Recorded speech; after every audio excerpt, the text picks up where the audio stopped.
Hi, friends. Welcome to the Living Truth Podcast. I'm Kristin, Cary, And I am Michael Cary. and we are going to do an episode together with you guys today. One of the things that I notice women mentioning quite a bit, women who have gone through betrayal, is the fact that they are shocked by the gap between their husband's sobriety, like he has stopped his sexual acting out behavior, but there's this huge gap in their ability to rebuild and reconnect.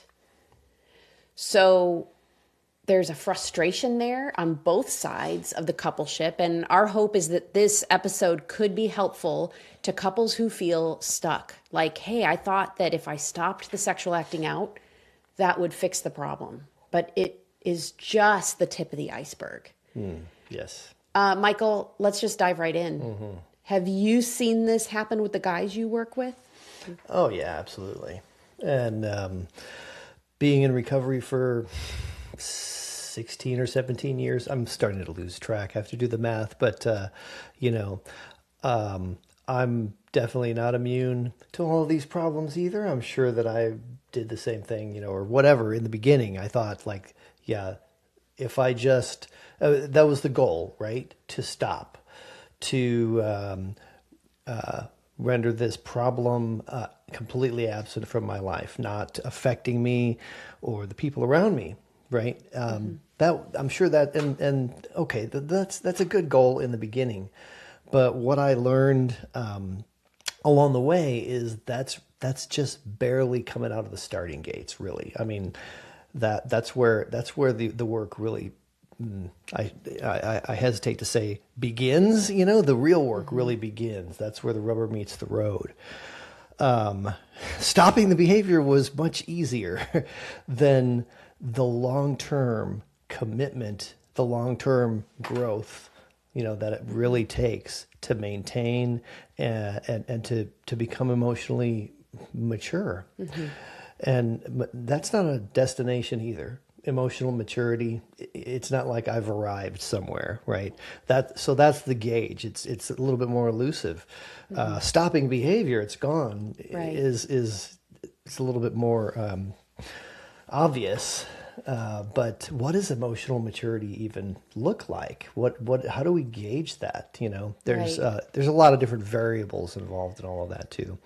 But I think what you were starting to describe is kind of what I was thinking about was the dry drunk, Yeah. is one scenario. And I know there's a lot of different ways and directions we could take this, but the dry drunk, he's stopped drinking, but he whatever it was that he was medicating with the alcohol, it's coming out in all sorts of other different ways, sideways. Like examples of how a dry drunk or somebody, say, with a sex addiction who's maybe not sexually acting out, but how could their behavior come out sideways or their emotional gaps come out sideways? When we're talking about problematic sexual behavior and alcohol and substance abuse, it's there really are a lot of common threads in all Sure. of it. So how does it come out sideways? Well, whatever it was that he was medicating, like emotions, now he's a lot more emotional, a lot more sensitive. He's... Well, emotions, that sounds good to me. So what do you mean by that? Well, yeah, emotions. You're right. We want to feel our emotions, but he's taking them in explosive ways. Let's say, I mean, when other people are affected in big, in major negative ways from our emotions, then we're not processing them very We're well. projecting them onto others. That's what it is. Yeah. That's what I was going to Yeah. say. Yeah, Or like, projecting for them. example, maybe a wife is coming like to her husband and saying, hey, can we talk about this problem, right? Because marriage and life is filled with challenges and problems. Even people who are doing things right. It's just a broken, fallen world. And so a wife that comes and says, hey, this is an issue, this is a problem, can we talk about this? And the husband, rather than being open and broken and willing to work through something, instead is defensive or deflects onto her that she's the problem. Yeah, it's like the four least favorite words that the guy wants to hear from his wife. We need to talk. Like you hear that and it's like, oh, crap. But yet, isn't that a good thing that we need to talk to work through our issues in our marriage? We're talking about here where the problematic sexual behavior is stopped, but he's out of the starting gates and he's really starting to look at the long-term emotional maturity, all the stuff that's underneath addictive behavior. The root cause that's underneath it is it's the inner child. It's a little boy living in an adult body, and so the people. And when I talk about this, You're including yourself. I'm talking to myself. Yeah. I'm not. This isn't judgment necessarily. It's just the honest truth. The honest truth is that for so many years I was in the same boat, and in so many ways I'm still growing up. Yes. So yes. you didn't have to say that. Yes. Well, it's true. I mean, we hit our stuck points, right? And myself included. So for betrayed partners, if you've had a recent discovery or disclosure and you're like, whoa, I just even found out that he had this whole secret sexual life, maybe this is not a time you need to hear what I'm about to say right now. Maybe you can just pause and skip over this part. But betrayed partners, we have our work to do too. I mean, all human beings do, because we all have our tendencies to get stuck in emotional immaturity, especially if we've had childhood trauma, places where we've had to self-protect a lot or try to douse the flames of pain from the isolation, the loneliness, the fear of growing up in a family with addiction, for example. So we all have our areas of stuckness. We all have our areas of growth and maturity. However, we have to be careful here, because many betrayed partners in early stages, they have had this turned on them and weaponized to say, you need to deal with your issues. What did you do to cause him to act out? That is not a thing. You did nothing to contribute to his acting out. However, when I say we all have our work to do, that work for the betrayed partner comes after their safety and stability. And it initially for you as a betrayed partner, it's all about safety and stability, creating boundaries to help to establish a sense of safety before any kind of marriage can be rebuilt. And I do get that question from guys from time to time. They talk about marriage counseling. Guys who come to me for coaching, and they're like, well, I'm not really sure I need one-on-one coaching. We need marriage counseling.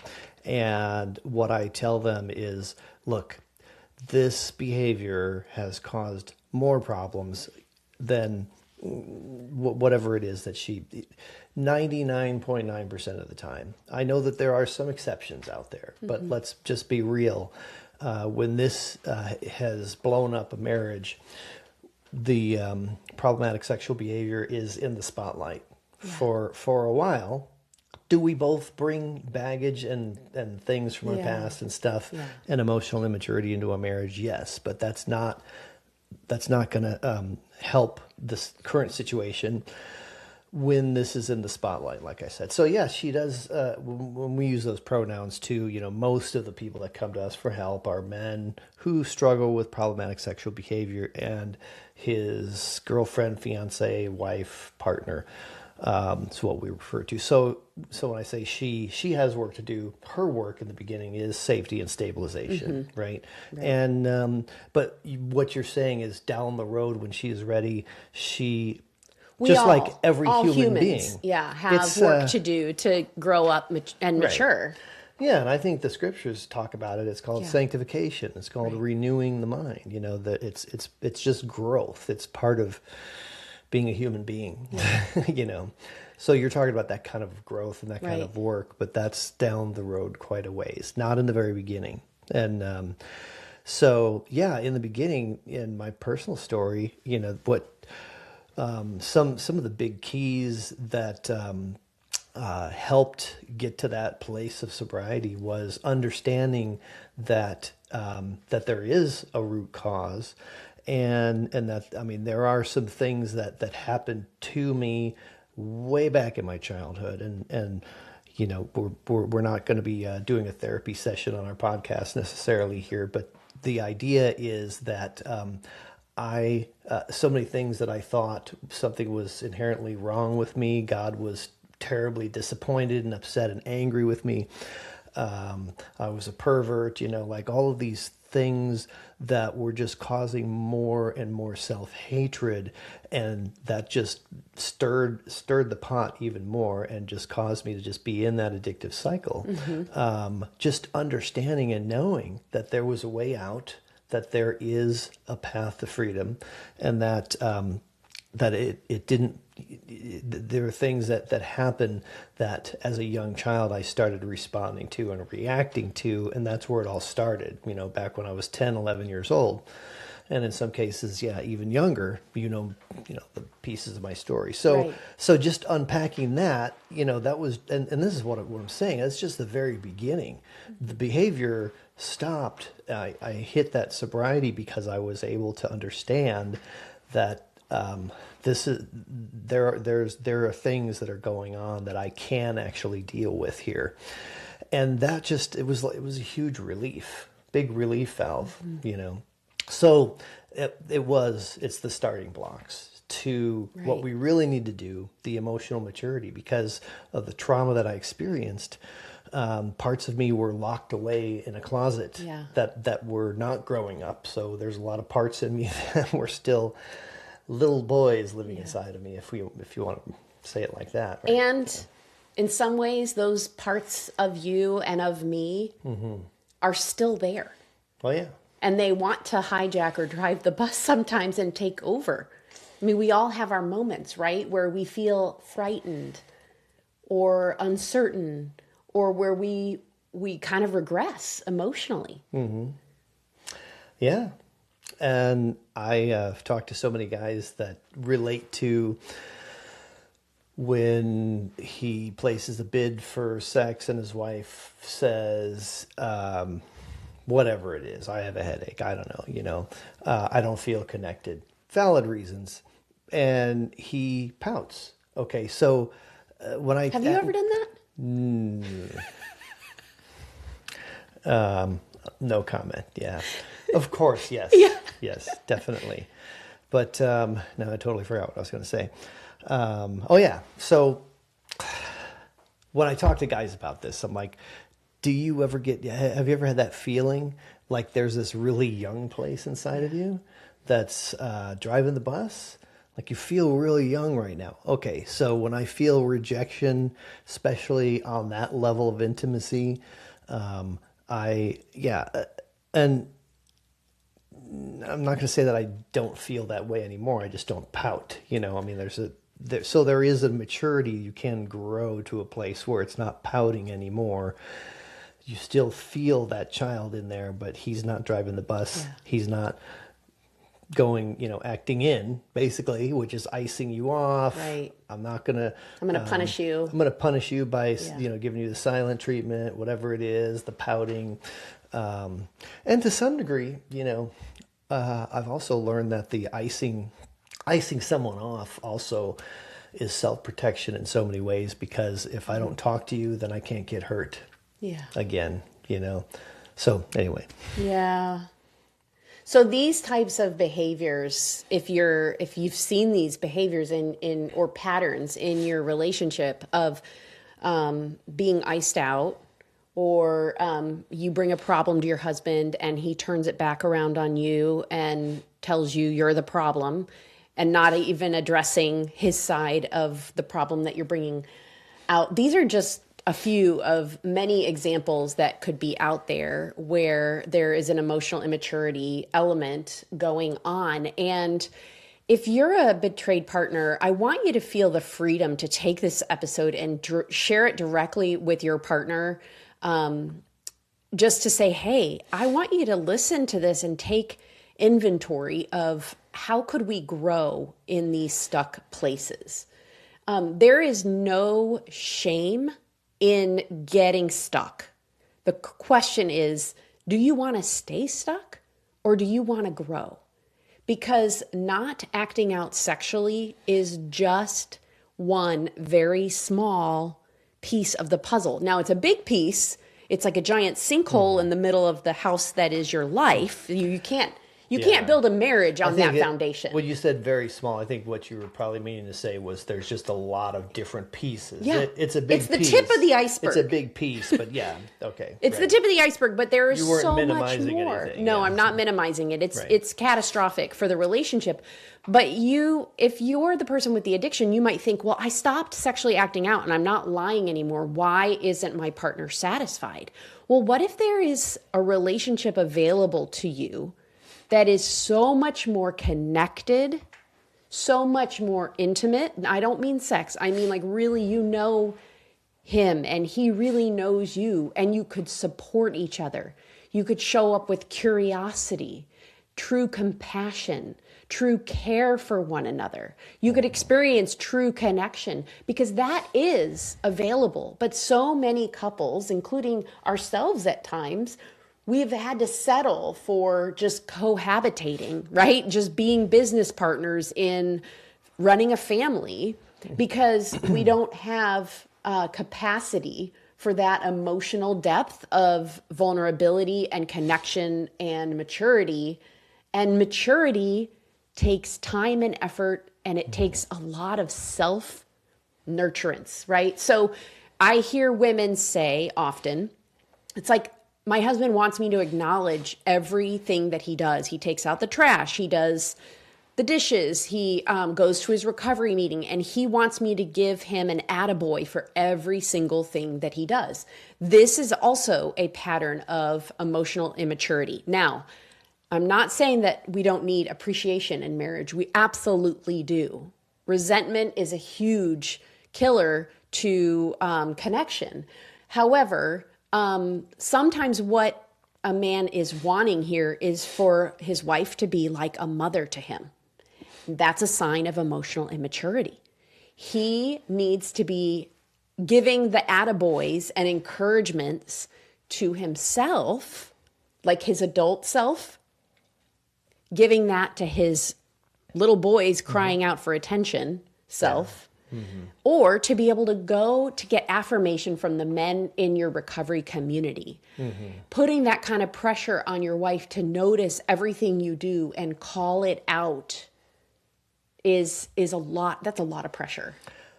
Yeah, and the other piece that you didn't mention would be if I'm not feeling appreciated, then going to my spouse and just being able to state that in a non-judgmental way. Right.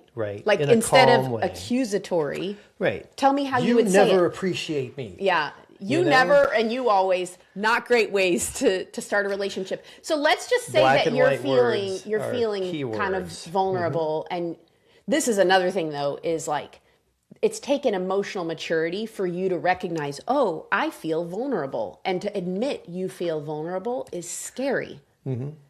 And it's also scary to admit that it's scary. Oh, tell me more. I don't think there's anything else. Yeah, it's scary to say that it's scary. Because it feels... be vulnerable. Because does that feel... Shame.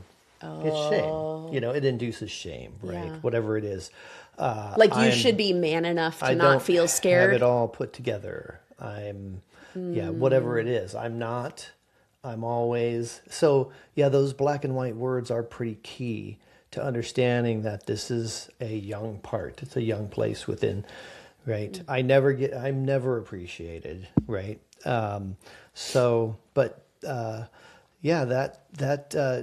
turning it around and just saying, I've taken on a lot more responsibility and a lot more tasks lately, and I'm just not really feeling appreciated. You know, it's asking for what I need. Like, I just need to know that you, I know that I'm believing lies, that you never appreciate me. You know, I could even say something like that. Yeah. But I don't think that's true. The danger of being vulnerable like this, though, the risk, I should say, dangerous, it's a risk because you might say, I don't really appreciate you. Have I ever said that? I'm just saying hypothetically. Okay. Right? What if you did? Yeah, what if you're sure. like, those things are stuff, that's all stuff that you should be doing anyways. Why should I appreciate you for that? You see, the vulnerability is It's risky. a risk. It's risky, and so it does require two mature people, right? Yeah. That's what you were talking about when you're saying partners need to grow as well, because we both need to understand where we're being immature. And oh, by the way, it doesn't help to say You're immature. You're being really immature right now. That's a really young place that's talking to me right now. Has that ever helped when we've done that? No. I don't think so. Yeah. It doesn't help, right, to say. So emotional maturity means what it looks like in its on its best day, I'll say, because it does ebb and flow, right? I mean, we all have days where it's better than others, but on its best day, you could say something, but you're making assumptions that I did something that I can't think of an example here, but let's just say that I don't have to be defensive. I don't have to advocate for myself. If you are judging my character in some way that I think is not completely true, I could let you believe whatever it is that you believe, and let my internal world be safe and okay, understanding that, well, maybe it wasn't true, but I don't have to sort that out in your mind. Yeah, because you're not responsible for my thoughts and perceptions. And unless you did something that was genuinely offensive, this is what's tricky, right? Is because sometimes you're not aware that you've done something that was harmful or hurtful. Yeah, and that's another deeper layer too. It is. This is complex. Another thing to not be not getting into being defensive because I might be wrong. That would be another sense of emotional maturity, right?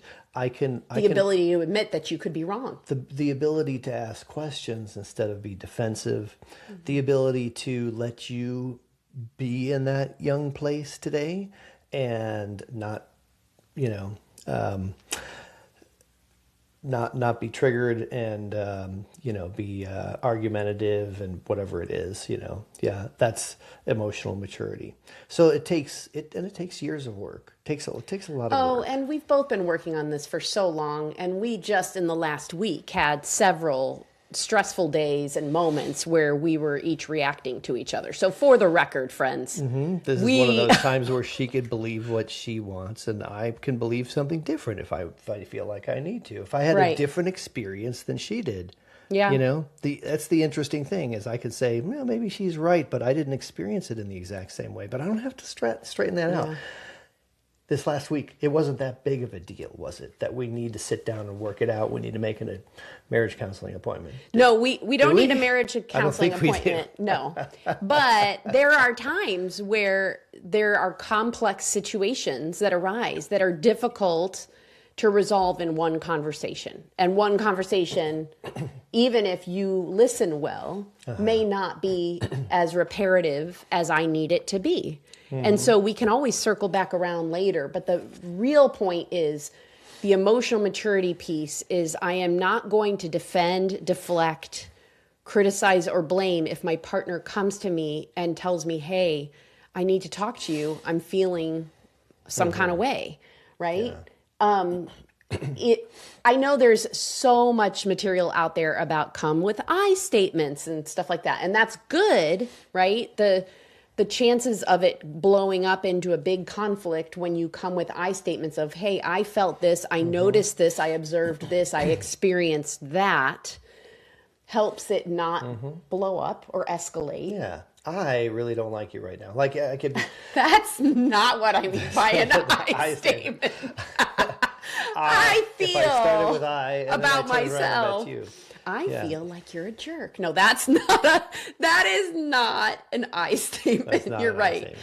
But there's so much information about I statements. Like instead of I'm going to blame you for everything, I'm going to take responsibility. That's a big cornerstone of emotional maturity is I am going to take responsibility for my feelings and my thoughts and my reactions, my behaviors. But that those I statements, like you were talking about, I think when it comes to emotional maturity, what it takes is to gain a deeper understanding of what I'm really feeling and why, what I'm actually going through my experience, because so many times it's not entirely related to today, right? Oh my gosh, that's so true. Because our past trauma gets triggered Yeah, it gets looped in. all the time. Right, right. I mean, it gets looped in Yeah.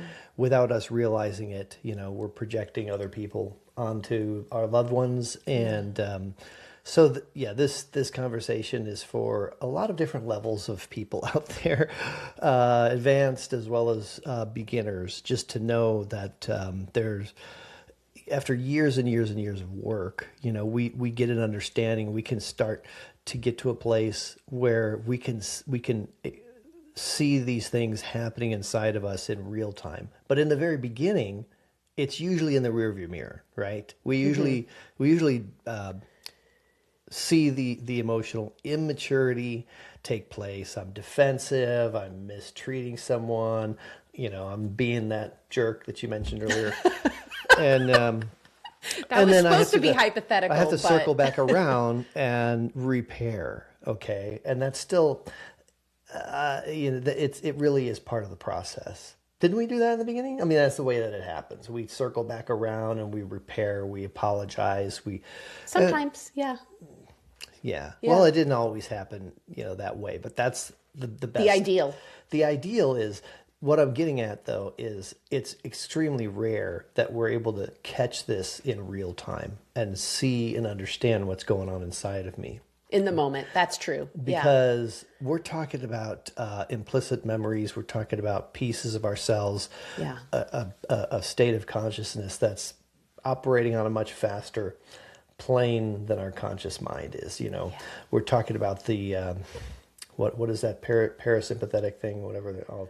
Like our nervous system kicks into fight or flight. That's what I'm especially if something feels like a threat that we've had in the past. Right, right. Yeah. So there's this subconscious part of us that's always scanning our environment for threat. Yes. To see, you know, are you going to harm me? Are you going to harm me? You know, it's constantly looking around, especially if we've been harmed pervasively in our childhood. Yeah. So this is scanning faster than our conscious mind is. Yeah. So we're talking about triggers that are happening without us really realizing it. Yeah. So this is what I'm saying. Right. In the beginning, it takes a lot of work to get to a place where that can slow down enough, where I can feel it, I can see it, and I can understand, okay, this is a young place within me that does not feel appreciated. Mm-hmm. And I could say, you know, can I just name, you know, all the things that I've been doing, so that you can just tell me, because I know you appreciate me. I know it's in there, you know, but I can ask for what I need. If we're talking about, go back to the appreciation thing, you know, that's kind of an easier one. But you know what, even more powerful than, it's not more powerful. It's just not instead of but. This is more powerful. And besides asking for what you would like from me, I have seen you grow by leaps and bounds as your adult self has shown appreciation to those younger parts that are crying for attention.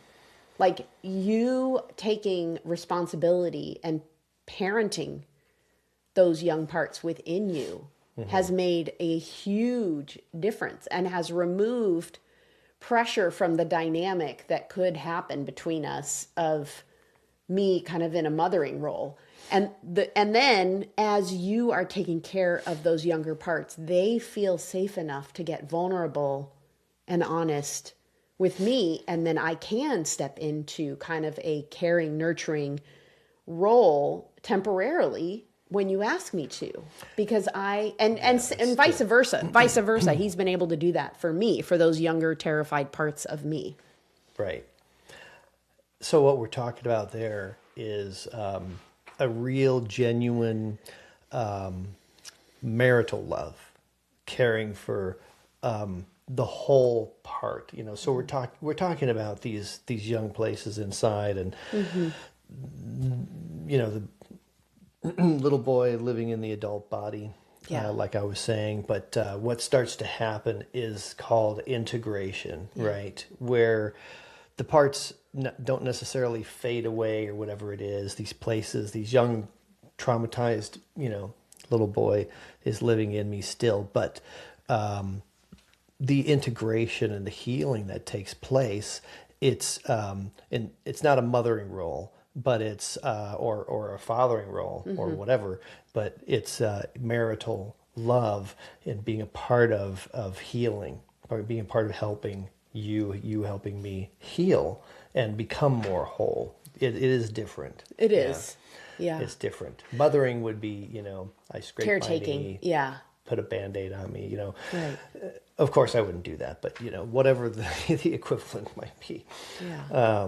We don't have to get into details about that, but No, but I do actually, I had this in my notes to talk about this, that I think there are a lot of couples that one of the ways that the immaturity dynamics may show up, and this is pre-discovery even, is one member of the coupleship over-functioning and one member really severely under-functioning. I'm not suggesting this for us. I think we have bounced off of each other.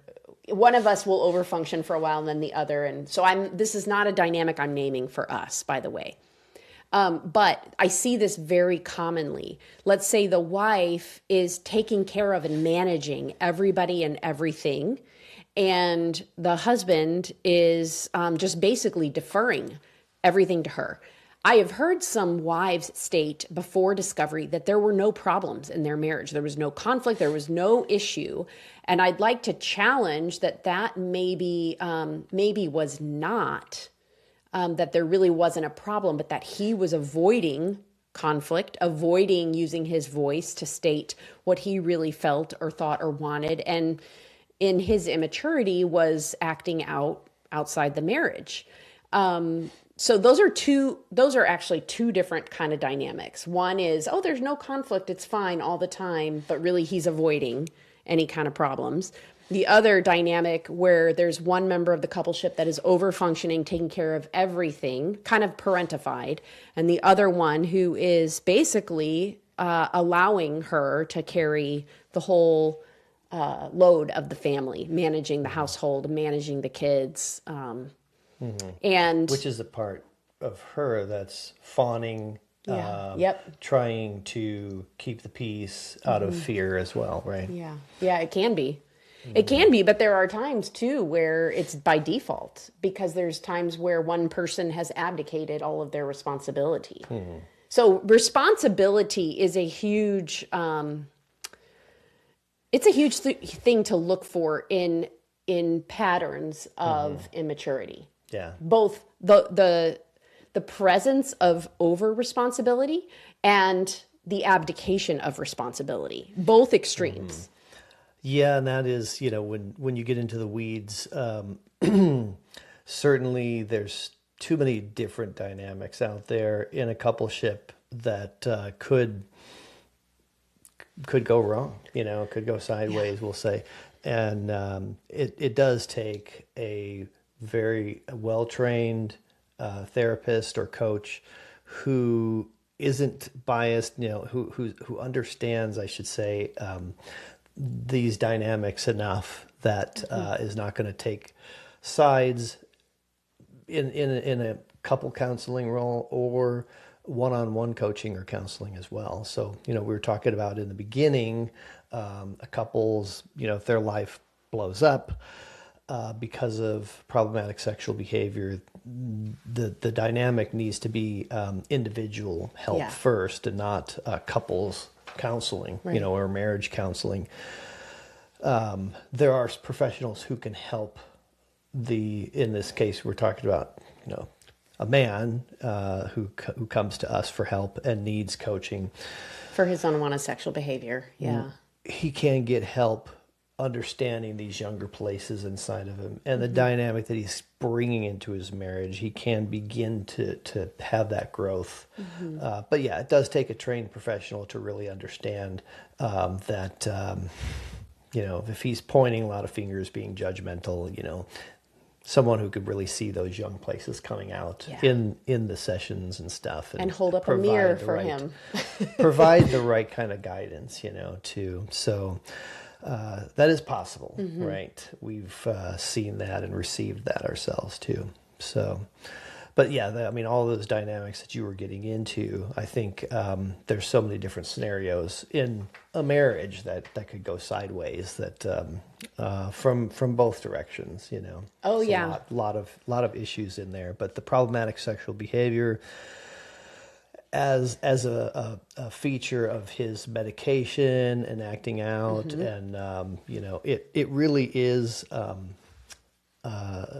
interesting when the research and the guys that I've talked to, the amount of men who have been neglected is astounding. As at children. Varying degrees. As children. Yes, Yeah. as children, right. So sex feels nurturing, right? And so if I could just, simplify it, maybe it's oversimplification, but just, bring it down to its simplest form, he is nurturing himself. He's nurturing those young places inside of himself with the sexual behavior. That's one of different, many different possibilities, but yeah. And unfortunately, I think it's not uncommon if he's caught and his wife is like, this is not okay, right? And he, let's say, gets into recovery, stops sexually acting out, but he ends up using other unhealthy coping strategies for numbing and avoiding and distracting himself from the discomfort and the pain that he feels. And instead, the need to find healthy ways to feel that pain and to release it and to take care of himself in ways that are supportive and helpful and relationally sound is essential. For an example, there was a time in my childhood where I was shamed for wanting to order a banana split at Dairy Queen. And so I go to Dairy Queen and I get a banana split. Sometimes I don't finish all of it either. I usually do, though. So that's an example. And that's not necessarily, turnkey solution for everyone, but banana split. You can't just replace what you didn't get or whatever it is necessarily. There's a story behind that, but that's just an example. And a banana split maybe isn't healthy, but but you're not doing it all the time, and you're active, and it for you it works. It's a good way that you're loving and taking care of yourself. That's just one example, one example of many different possibilities. What do you do to take care of the little girls? Okay, so many things. I take a lot of walks. I love to ride my bike. I feel like I'm flying when I'm riding my bike. It's so fun. I cuddle with my cats. I spend time in the garden, get my hands in the dirt. Actually, right before we recorded this podcast episode, we had taken a walk and it was hot. And I was like hot and tired and uncomfortable. And so I went into my office and I laid down for like 10 minutes and just like laid there on the floor doing nothing, just to let myself rest.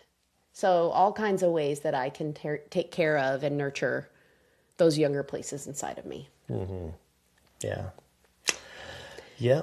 Well, sometimes I just sit with my latte and stare out the window. Yeah. And do absolutely nothing. Right. Or put together a model, working on a remote control model car with 2,000 pieces. So building things, so there are a lot of much better healthy ways to nurture and take care. And really it's kind of like reparenting those young places inside of us. It's really what it is. Friends, this is hard work, but we want to encourage you. You can do this. And although it's painful to look into our past and to feel the feelings that we suppressed, numbed, and avoided as children, those feelings come in waves and they subside. And it's the fear of this is going to overwhelm me and kill me and I can't take it sometimes is greater than the actual pain itself. And so I want to encourage you, if you're listening to this, to keep pressing in, doing the brave work of recovery. Maturity is worth it. The connection and love that you could experience as a result is worth it. And if you haven't already, would you take a moment to subscribe to our podcast and write a review and give us a 5-star rating if this has been helpful for you? It helps other people find the Living Truth podcast to get hope and healing. It really does. Yeah. Mm-hmm.